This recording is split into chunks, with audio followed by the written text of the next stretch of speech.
Hey guys, I'm back with this Fisher RS-911 receiver from that video a couple days ago that I did. Now, actually it was a week ago today, come to think of it.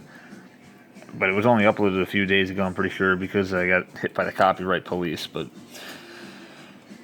anyway, there's a problem with the right channel to where when I had it past like 2, the channel would cut out.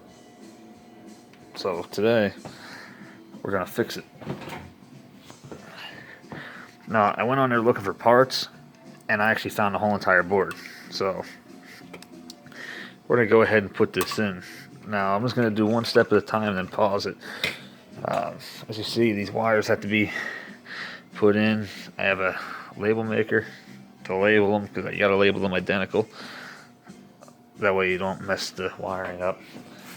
And I have butt splices. I was going to use wire nuts, but these are better. So, I'm going to go ahead and start taking some of this apart, and I'll pause it step by step in case there's any viewers out there who are looking up this specific model for some reason. That just for educational purposes, or just if you're curious about how these things come apart and go together. First thing I'm going to do is take this faceplate off. So, pause it, and we'll be right back. And in case you're wondering, the screws that are right back here.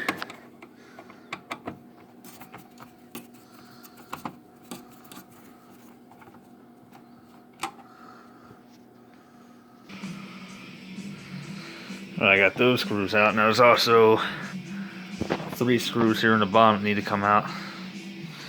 And the reason I have to take this faceplate off, get the board off, is because of the balance switch.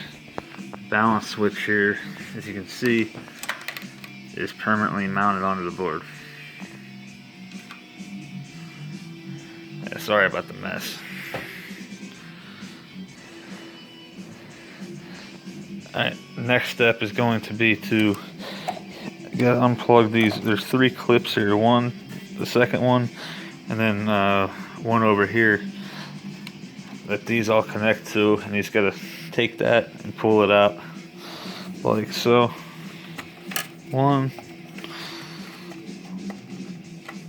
2, and then third one. That should gradually pull on out of there.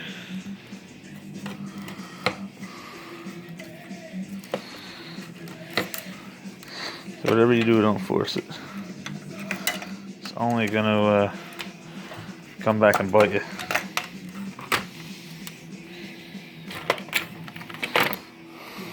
Oh, actually, there's a 4th one too.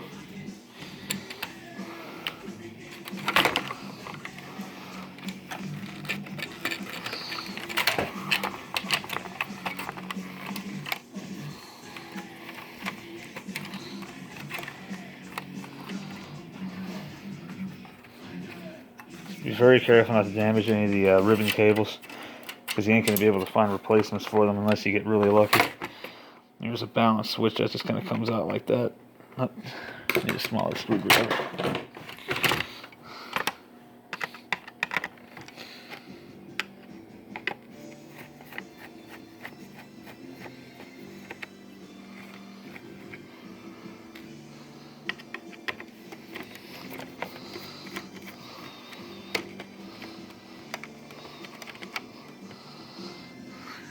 Let's take all the sliders and everything off too.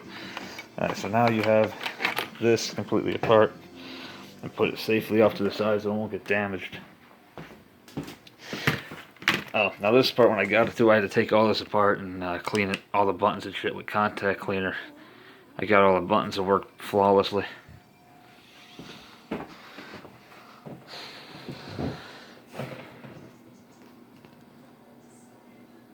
Alright, I'm going to pause it for a little bit, and then the next thing I'm going to do is get all these wires labeled with the label maker. I'm not going to bore you showing you that, but label each one individually, and then I'm going to start taking this board out. Oh, another thing, I just want to show this too.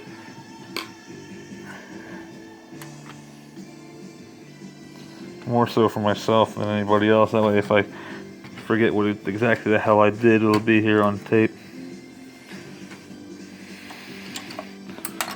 Crap.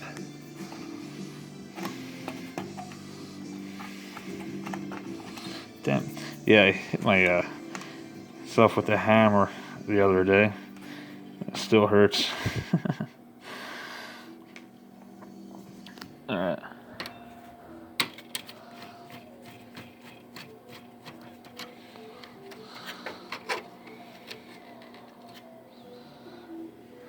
Where did I put that? Yeah, right there. Take that out. And I'm gonna get confused as to where all these screws went. So what I'm gonna do here is these ones. I'm gonna put them. Like I said, these are just tips I have and things that I've, little tricks I've learned to do to keep myself on track. If I had a tripod or something, this would be a little bit easier. There we go. I guess just put it back down. Don't have to tighten it all the way, but get them in. Alright. Oh, I'm going to pause these for now. So this little shield piece here goes here, and there's a little ground strip right there. I'll tell you how tedious of a job that actually is. But yeah, very important though, and crucial to success, because the odds of you actually being able to look at that and memorize where all this crap went, slim to none.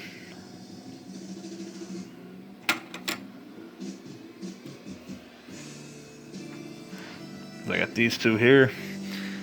I'm going to label these two here to correspond with that, so I know where they go. That's pretty much self-explanatory. Alright, I popped the light bulbs off and put them in this right here. Now we have one step done. It's time to finish cutting off all these little zip ties too.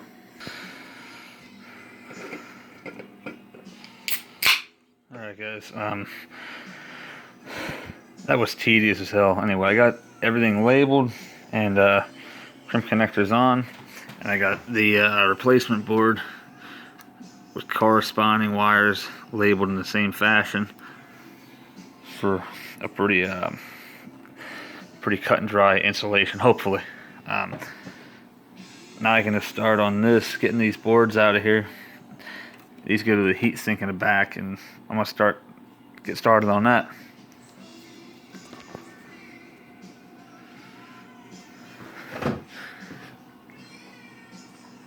It's probably gonna be tedious too.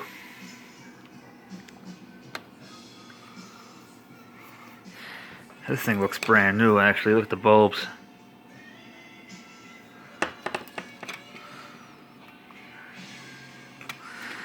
Yeah, this looks brand new. Alright, well, I'll be back shortly with the new board in place, and we'll go from there. Alright, I got these little pieces here detached. I'm not sure how important this white shit is that's behind it. I guess we're gonna find out soon enough though. But yeah, these are out. Got screws down here, over there. Should be one over here somewhere too. Looks like some of them were already taken out at one point. Yeah, they were. So this receiver's been worked on before, and not by me. Looks like these pieces screw in for the back. That's your remote control for your CD changer or player, and your antenna connections.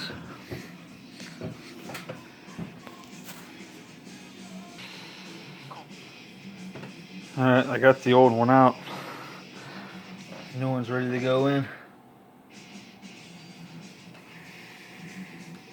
I don't see anything physically wrong with it by looking at it. I can do some tests or something like that. I'm going to keep this board in case I need parts off in the future. Now, to be honest with you, I'm not exactly what you call the most technically inclined person electronically, but I can manage my way for some stuff. Yeah, it's still got enough white shit on the back of that. I'll be alright. It's weird seeing this unit just a shell like that. There's literally nothing to it anymore. But yeah, I paid $10 for that board. You can't beat that. I just hope it's advertised accurately and is as described. Hope it ain't DOA like the one I got from my CA-890 Fisher ramp. But that wasn't the seller's fault. That was the mailman's fault for busting it up during shipping. And of course, it was the board I needed. I bought 2 boards for it, unsure what one I needed. Replaced the one that wasn't damaged. That didn't solve the problem. So that would mean it would be the amp board. So yeah, lovely. Anyway, I'll set the new one in and start putting this back together.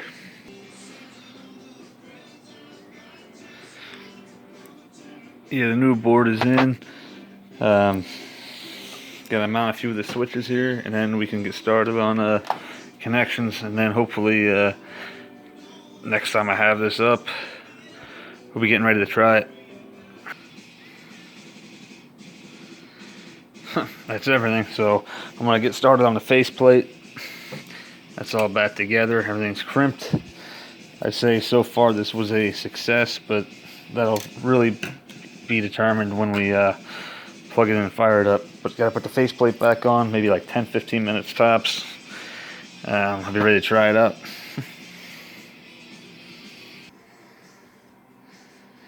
Alright guys, faceplate and everything's back on.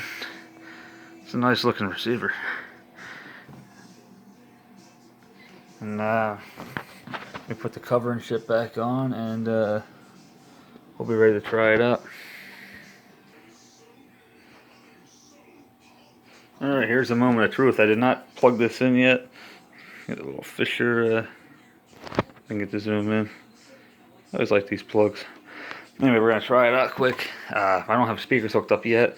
Providing it fires up, then we'll test its functionality. But this is, unplug the, plug this in. If it don't go boom so far, I'd say we're doing alright. No fireworks yet.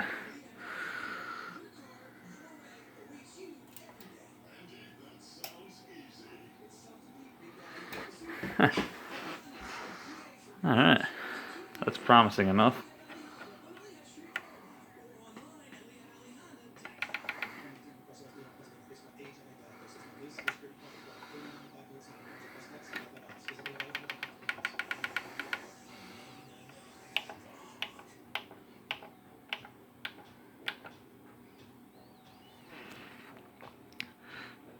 Alright, we're going to test it with some speakers. Looks like all the buttons work.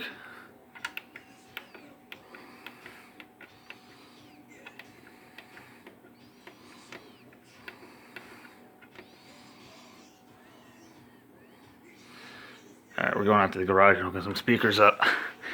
Because I would do it in here. It's cold out there, but it's also freaking 2:30 in the morning. And 2 kids and my sister and brother-in-law are sleeping right now because I'm the night out of the group. So we're going to take this outside to try it. And we have a success.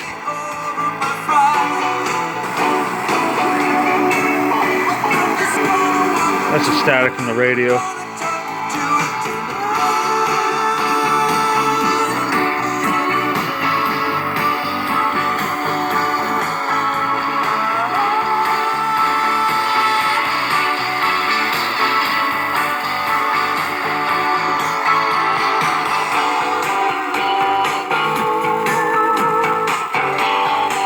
Tell you what, for these little, I don't have Fisher speakers hooked up right now, but these little Pioneers really kick.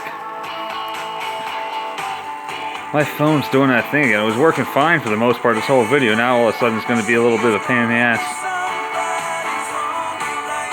I'm going to hook this CD player up quick and we'll check the CD input.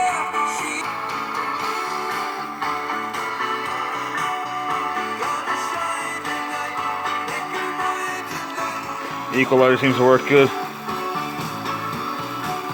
These little speakers kick ass, actually, believe it or not, for small set like that.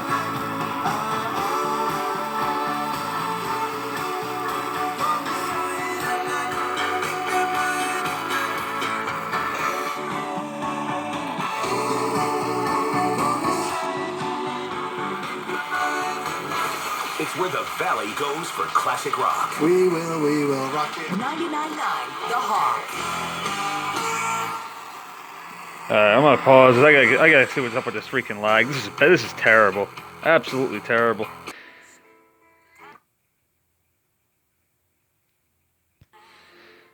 We're just gonna do what we can to try to make it through the video here. Like I said, so I forget, 10 or 15 bucks I paid for the receiver, 10 bucks for the board to fix it, and a couple hours of my time.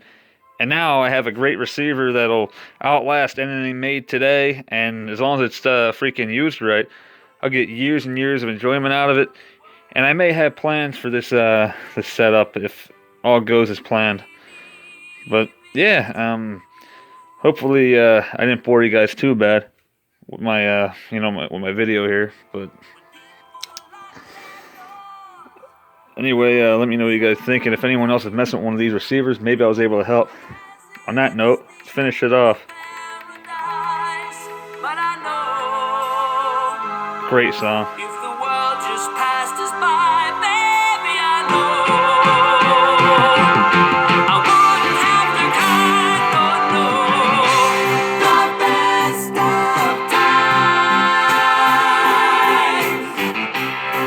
Freaking perfect. Get my disc back out of there.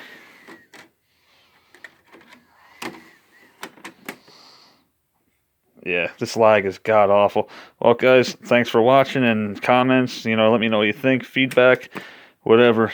Thank you for your time, and I'll see you on the next one. Hopefully we can get back to freaking, if weather warms up, we can get back to some AC videos.